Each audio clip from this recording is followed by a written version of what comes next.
Julius Cesarino, and Christopher Bimujimot. Our topic is enrollment of autistic children in inclusive primary schools in Kampala. I think, as we all know, since we're educationists, education is an inherent fundamental human right, and evident to that is in the Universal Declaration of Human Rights. Education for all is well articulated in the Constitution of the Republic of Uganda of 1985, well articulated in Article 30, where education for all is a human right, and Article 21 stipulates that no one shall be discriminated for anything or even disability.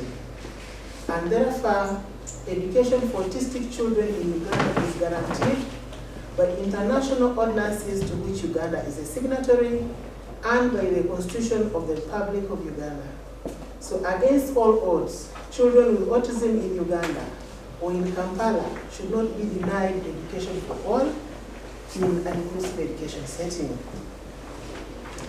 Inclusive education is central to human rights and opportunities in the bid to create an inclusive society, because autistic children belong to the society, and therefore they should have education and inclusive education setting in the transformation or on their way to be in an inclusive society. Therefore they should learn in an inclusive setting.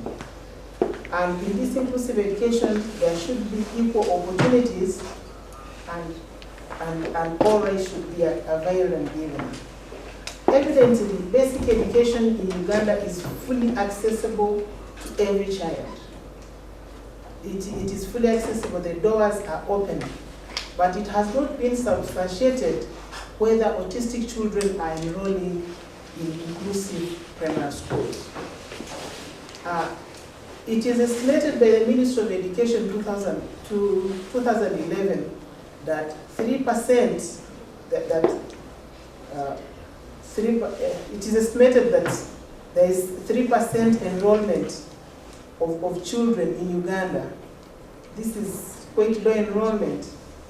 But however, UNICEF 2008 stipulates that only 9% of children with disabilities access education.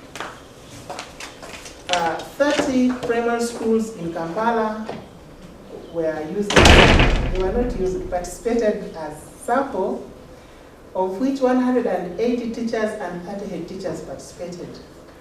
Documentary review helped the researcher to establish the number of autistic children enrolled in inclusive primary schools, and a survey also helped the researcher to get the factors that influenced enrollment. The social justice theory guided the study, since it advocates for justice for all, especially disadvantaged members of society. It talks about affirmative action and giving rights to those that may not be able to match with the rest.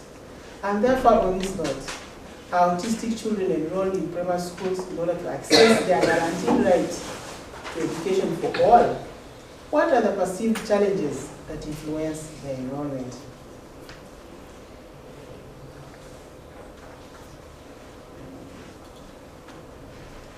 Findings and discussion. Out of the 30 sampled inclusive primary schools, only 16 schools have autistic children enrolled in Kampala. Only 16 out of the 30 sampled inclusive primary schools had autistic children enrolled. And the number was 153, of which the average percentage is 1.06%. Boys contribute 0.73%, and girls contribute 0.33%. You see gender dynamics in this issue. Well, it is a scientific fact that autism is more prevalent in boys than girls. But however, it also has gender dynamics, which I'm going to show later. And the perceived challenges influencing enrollment, the leading one was stigma due to disability at 31.5%, cultural beliefs at 28.8%, lack of knowledge about disability among parents at 21.6%, the routine of commuting to school at 18.1%. These were perceived challenges given by head teachers and teachers. Evidently,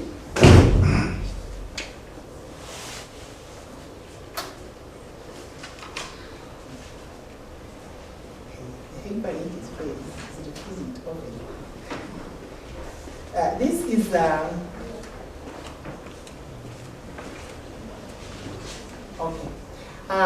this is an excerpt of one comprehensive study.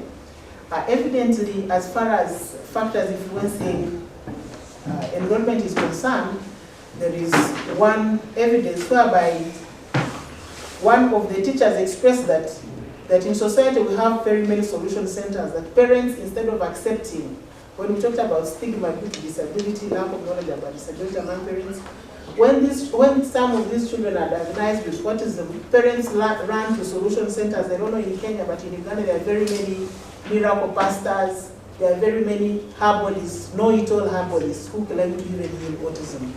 So parents continue going to these miracle centers, going to herbalists, until these children are overgrown and they bring them to school when it's too late. Even one of the teachers was saying that some of the parents go to herbalists, they know-it-all. They know-it-all herbalists who claim to remove cholesterol, remove this, remove this.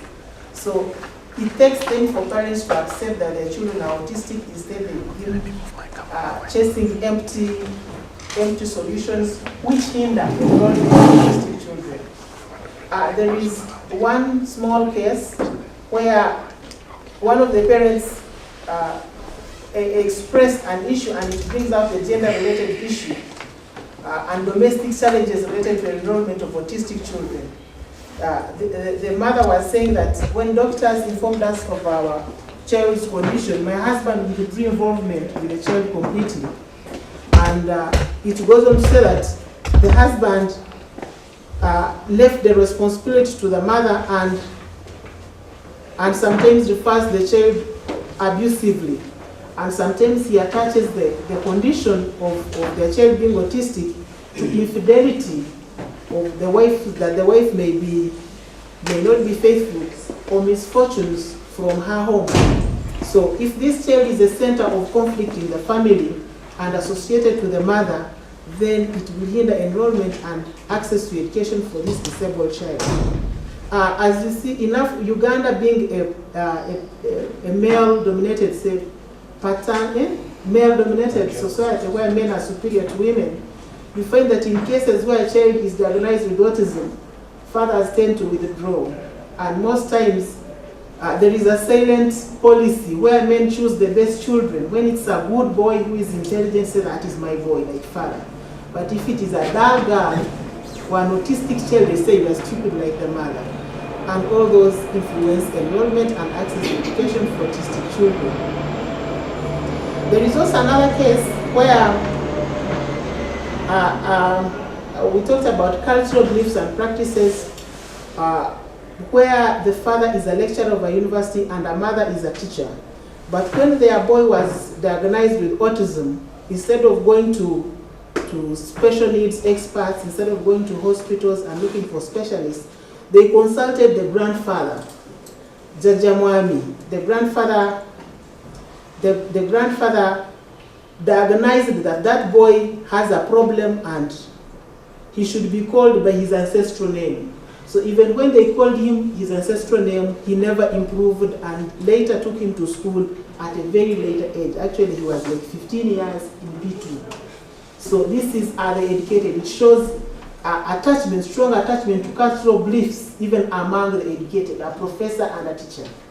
Another incident case too, it shows also family dynamics. This girl was left to her grandmother, and the grandmother was saying the girl was not eating properly, and there is lack of care. She's not able to drop this child to school, and she had logistical problems. And when grandmother was told that the grandchild was autistic, she said, "Oyo mwana aline chejo."